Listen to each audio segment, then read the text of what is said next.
ಪೇಜಾವರ ಶ್ರೀಗಳ ಹೇಳಿಕೆಗೆ ಸಚಿವ ಎಂಬಿ ಪಾಟೀಲ್ ತಮ್ಮ ಆಕ್ರೋಶವನ್ನು ವ್ಯಕ್ತಪಡಿಸಿದ್ದಾರೆ. ಇದೀಗ ಬರ್ತಿರುವಂತಹ ಬ್ರೇಕಿಂಗ್ ನ್ಯೂಸ್.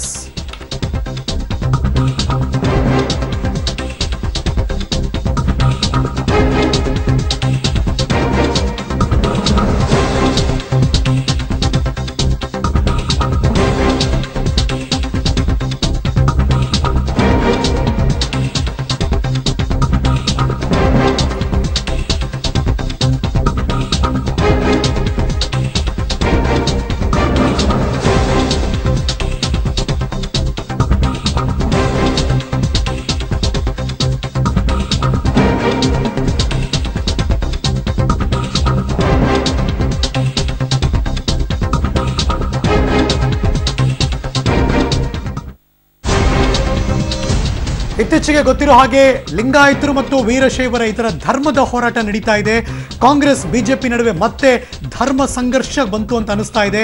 ಪೇಜಾವರ ಶ್ರೀಗಳ ಹೇಳಿಕೆಗೆ ಸಚಿವ ಎಂಬಿ ಪಾಟೀಲ್ ತಮ್ಮ ಆಕ್ರೋಶವನ್ನು ವ್ಯಕ್ತಪಡಿಸ್ತಾರೆ. ಪ್ರತ್ಯೇಕ ಧರ್ಮದ ಅಗತ್ಯ ಇಲ್ಲ ಅಂತ ಪೇಜಾವರ ಶ್ರೀಗಳು ಮಾತಾಡಿದ್ರು. ಅವ್ರು ಯಾಕೆ ಮಾತಾಡಬೇಕು ಅನ್ನೋದು ಇವರ ಮಾತು. RSS ಬೆಂಬಲಿತರು ಯಾರೂ ಕೂಡ ಈ ವಿಚಾರದಲ್ಲಿ ಮಧ್ಯಪ್ರವೇಶ ಮಾಡಬಾರದು. ಸಿದ್ಧಗಂಗಾ ಶ್ರೀಗಳು ಕೂಡ ಲಿಂಗಾಯತ ಧರ್ಮವನ್ನು ಒಪ್ಪಿಕೊಂಡಿದ್ದಾರೆ. ಸಮುದಾಯದ ಮುಖಂಡರು ಸ್ವಾಮೀಜಿಗಳು ನಿರ್ಧಾರ ಮಾಡ್ತಾರೆ.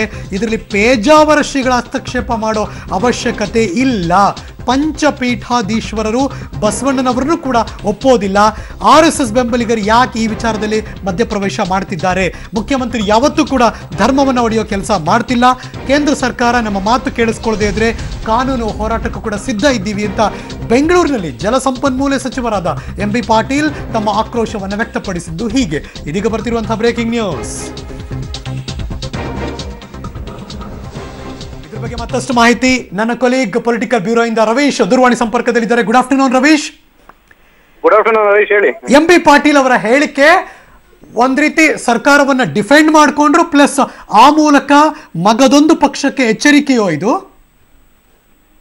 ಹರೀಶ್, ಕಾಂಗ್ರೆಸ್ನ ತಂತ್ರಗಾರಿಕೆ ಮುಂದುವರಿದ ಭಾಗ ಅಂತಾನೆ ಹೇಳ್ಬೋದು. ಯಾಕೆಂದ್ರೆ ನಿನ್ನೆ ಬಸವರಾಜ ರಾಯರೆಡ್ಡಿ ಅವರು ಈ ಒಂದು ವಿಚಾರವಾಗಿ ಮಾತನ್ನು ಕೂಡ ಆಡಿದ್ರು. ಅದರ ಜೊತೆಗೆ BSY ವಿರುದ್ಧ ವಾಗ್ದಾಳಿಯನ್ನು ಕೂಡ ನಡೆಸಿದ್ರು.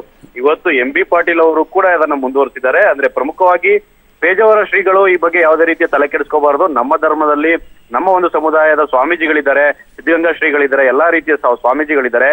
ಅವರು ಇದನ್ನ ಡಿಸೈಡ್ ಮಾಡ್ತಾರೆ. ಈಗಾಗಲೇ ಸಿದ್ಧಗಂಗಾ ಶ್ರೀಗಳು ಕೂಡ ಒಪ್ಪಿದ್ದಾರೆ ಏನು ಅನ್ನೋದನ್ನ ಅವ್ರು ಹೇಳ್ತಾರೆ. ಹಾಗಾಗಿ ಪೇಜಾವರ ಶ್ರೀಗಳು ಕೂಡ ಇದ್ರ ಬಗ್ಗೆ ತಲೆ ಕೆಡಿಸ್ಕೋಬಾರದು ಅನ್ನೋ ಒಂದು ಸಂದೇಶವನ್ನು ಕೂಡ ಕೊಟ್ಟಿದ್ದಾರೆ. ಅದ್ರ ಜೊತೆಗೆ ಒಂದು ಬಿಜೆಪಿಗೂ ಕೂಡ ಇಲ್ಲಿ ಎಚ್ಚರಿಕೆ ಮತ್ತೆ ಸಂದೇಶವನ್ನು ಕೂಡ ಕೊಟ್ಟಿದ್ದಾರೆ. ಅಂದ್ರೆ ಪ್ರಮುಖವಾಗಿ RSS ನ ಜೊತೆ ಯಾರಿರ್ತಾರೆ ಅವ್ರು ಯಾರು ಕೂಡ ಲಿಂಗಾಯತ ಧರ್ಮದ ವಿಚಾರದಲ್ಲಿ ಯಾವುದೇ ರೀತಿಯ ಮೂಗು ತೋರಿಸಬಾರದು, ಯಾರು ಕೂಡ ತಲೆ ಕೆಡಿಸ್ಕೋಬಾರದು ಅನ್ನೋ ಮಾತುಗಳನ್ನು ಕೂಡ ಹೇಳಿದ್ದಾರೆ. ಹಾಗಾಗಿ ಎಲ್ಲೋ ಒಂದ್ ಕಡೆ ಇದು ಮತ್ತೆ ಸಂಘರ್ಷಕ್ಕೆ ಎಡೆ ಮಾಡಿಕೊಡುತ್ತೆ. ಅಂದ್ರೆ ರಾಜಕೀಯವಾಗಿ ಟರ್ನ್ ತೆಗೆದುಕೊಳ್ಳುವಂತಹ ಸಾಧ್ಯತೆ ಹೆಚ್ಚಾಗಿದೆ ಅಂತ ಕೂಡ ಹೇಳ್ಬೋದು. ಅದ್ರ ಜೊತೆಗೆ ಎಂಬಿ ಪಾಟೀಲ್ ಅವರು ಇವತ್ತು ಮತ್ತೊಂದನ್ನು ಕೂಡ ಹೇಳಿದ್ದಾರೆ. ಅಂದ್ರೆ ಪಂಚಪೀಠ ಮಠಾಧೀಶರು ಏನೋ ಇದ್ದಾರೆ, ಅವರು ಲಿಂಗಾಯತ ಧರ್ಮವನ್ನು ಒಪ್ತಾರೋ ಬಿಡ್ತಾರೋ, ಆದ್ರೆ ಲಿಂಗಾಯತ ಮತ್ತೆ ವೀರಶೈವ ಧರ್ಮ ಎರಡೂ ಕೂಡ ಒಂದೇ. ಇದಕ್ಕೆ ಸಾಕಷ್ಟು ದಾಖಲೆಗಳು ಕೂಡ ಇದೆ. ಈ ನಿಟ್ಟಿನಲ್ಲಿ ವೀರಶೈವ ಧರ್ಮವನ್ನು ಕೂಡ ಸ್ವತಂತ್ರ ಧರ್ಮವಾಗಿ ಘೋಷಣೆ ಮಾಡೋದಕ್ಕೂ ಕೂಡ ನಾವು ಕೇಂದ್ರ ಸರ್ಕಾರಕ್ಕೆ ಶೀಘ್ರ ಶಿಫಾರಸು ಕೂಡ ಮಾಡ್ತೇವೆ ಅನ್ನೋ ಮಾತುಗಳನ್ನು ಕೂಡ ಹೇಳಿದ್ದಾರೆ. ಅದ್ರ ಜೊತೆಗೆ ಕ್ಯಾಬಿನೆಟ್ ಅನ್ನು ಕೂಡ ಒಪ್ಪಿಸ್ತೇವೆ ಈ ಒಂದು ವಿಚಾರದಲ್ಲಿ. ಹಾಗಾಗಿ ಕೇಂದ್ರ ಸರ್ಕಾರ ಒಂದು ವೇಳೆ ಈ ಒಂದು ವಿಚಾರದಲ್ಲಿ ಏನಾದ್ರೂ ಹಿಂದೇಟ್ ಹಾಕಿದ್ರೆ ಕಾನೂನು ಹೋರಾಟಕ್ಕೂ ಕೂಡ ನಾವು ಸಿದ್ಧ ಅನ್ನೋ ಮಾತುಗಳನ್ನು ಕೂಡ ಹೇಳಿದ್ದಾರೆ. ಹರೀಶ್, ಸಮುದಾಯದ ಮುಖಂಡರು ಸ್ವಾಮೀಜಿ ನಿರ್ಧಾರ ಮಾಡ್ತಾರೆ ಅಂದ್ರೆ ಅವರಲ್ಲೇ ಭಿನ್ನಾಭಿಪ್ರಾಯ ಈ ಸಂದರ್ಭದಲ್ಲಿ ಎಂಬಿ ಪಾಟೀಲ್ರು ಅವರ ಮನವೊಲಿಸುವಂತ ಪ್ರಯತ್ನ ಮಾಡುತ್ತಾರೋ ಹೇಗದು? ಹರೀಶ್, ಈಗಾಗಲೇ ಸ್ಪಷ್ಟನೆ ಕೊಟ್ಟಿದ್ದಾರೆ. ಅಂದ್ರೆ ನಾವು ಯಾರನ್ನು ಕೂಡ ಮನವೊಲಿಸೋದಿಲ್ಲ ಅಂತ. ಅಂದ್ರೆ ಪಂಚಪೀಠಾಧೀಶರು ಏನಿದ್ದಾರೆ ಅವರು ಬಸವಣ್ಣನೇ ಒಪ್ಪೋದಿಲ್ಲ. ಬೇಕಾದ್ರೆ ಅವರು ಒಂದ್ ಜಾತಿಯಾಗಿ ಸಪರೇಟ್ ಆಗಿ ಅವ್ರು ಹೊಟ್ಟೋಗ್ಬಿಡ್ಲಿ. ಆದ್ರೆ ವೀರಶೈವ ಲಿಂಗಾಯತ ಎರಡೂ ಒಂದೇ. ಬಸವಣ್ಣವರೇ ಈ ಒಂದು ಧರ್ಮವನ್ನು ಕೂಡ ಒಟ್ಟಾಕಿದ್ದು. ಹಾಗಾಗಿ ಬೇರೆ ಎಲ್ಲರೂ ಕೂಡ ಸೇರಿ ಆ ಒಂದು ಧರ್ಮಕ್ಕೆ ಸೇರ್ಕೊಳ್ತೇವೆ ಅನ್ನೋ ಮಾತುಗಳನ್ನು ಕೂಡ ಹೇಳಿದ್ದಾರೆ. ಹಾಗಾಗಿ ಅವರು ಈಗಾಗಲೇ ಸ್ಪಷ್ಟಪಡಿಸಿದ್ದಾರೆ. ಅಂದ್ರೆ ಪಂಚಪೀಠ ಮಠಾಧೀಶರು ಕೂಡ ನಾವು ಯಾವುದೇ ರೀತಿಯ ಮನವೊಲಿಸೋದಿಲ್ಲ ಅಂತ. ಆದ್ರೆ ಬೇರೆ ಬೇರೆ ಸ್ವಾಮೀಜಿಗಳನ್ನ ಅಂದ್ರೆ ಸಿದ್ಧಗಂಗಾ ಶ್ರೀಗಳಿಂದ ಹಿಡಿದು ಬೇರೆ ಸ್ವಾಮೀಜಿಗಳನ್ನ ನಾವು ಒಪ್ಪಿಸ್ತೇವೆ, ಮತ್ತೆ ಅವರು ಕೂಡ ಒಪ್ತಾರೆ ಅನ್ನೋ ಮಾತುಗಳನ್ನು ಕೂಡ ಹೇಳಿದ್ದಾರೆ. ಹರೀಶ್, ಇದು ಧರ್ಮ ಸಂಘರ್ಷಕ್ಕೆ ಹಾಗೆ ನಿಂತಿಲ್ಲ ಇವಾಗ ರವೀಶ್, ಗೊತ್ತಿರೋ ಹಾಗೆ ಈಗಾಗಲೇ ಅದು ರಾಜಕೀಯದ ತಿರುವು ಪಡ್ಕೊಂಡಾಯ್ತು. ರಾಜಕೀಯದ ಸಂಘರ್ಷಕ್ಕೂ ಕೂಡ ಇಳಿದು ಬಿಟ್ಟಿದೆ. ಆ ಮೂಲಕ ಯಾವುದನ್ನ ಎನ್ಕ್ಯಾಶ್ ಮಾಡ್ಕೊಳಕ್ ನೋಡ್ತಿದ್ದಾರೆ? ಹರೀಶ್, ನಿಜಕ್ಕೂ ಕೂಡ. ಯಾಕೆಂದ್ರೆ ಈ ಬಗ್ಗೆ ಎಂಬಿ ಪಾಟೀಲ್ ಅವರು ಕೂಡ ರಿಯಾಕ್ಟ್ ಮಾಡಿದ್ರು. ಅಂದ್ರೆ ಇದು ಒಂದು ರೀತಿಯಲ್ಲಿ ಪೊಲಿಟಿಕಲ್ ಗೇಮ್ ಅಥವಾ ಈ ಒಂದು ಸಂದರ್ಭದಲ್ಲಿ ಈ ರೀತಿ ಪ್ರಸ್ತಾಪ ಮಾಡಿದ್ದು ಏಕೆ ಅನ್ನೋ ಮಾತುಗಳನ್ನು ಕೂಡ ಕೇಳಿದಾಗ ಎಂಬಿ ಪಾಟೀಲ್ ಅವರು ಕೂಡ ಹೇಳಿದ್ರು. ಅಂದ್ರೆ ಇದರಲ್ಲಿ ಯಾವುದೇ ರೀತಿಯ ಮುಖ್ಯಮಂತ್ರಿ ಸಿದ್ದರಾಮಯ್ಯ ಅವರ ಹಸ್ತಕ್ಷೇಪವೂ ಕೂಡ ಇಲ್ಲ. ಚುನಾವಣಾ ಗಿಮಿಕು ಕೂಡ ಇಲ್ಲ. ಅಂದ್ರೆ ಕಲಬುರ್ಗಿಯವರು ಒಂದು ಅಧ್ಯಯನ ನಡೆಸಿದಂತಹ ಸಂದರ್ಭದಲ್ಲಿ ಕೂಡ ಇದು ಒಂದು ಸ್ವತಂತ್ರ ಧರ್ಮ ಅಂತಾನೂ ಕೂಡ ಬರಲಾಗಿತ್ತು. ಆದ್ರೆ ಅದು ಪೆಂಡಿಂಗ್ ಇತ್ತು.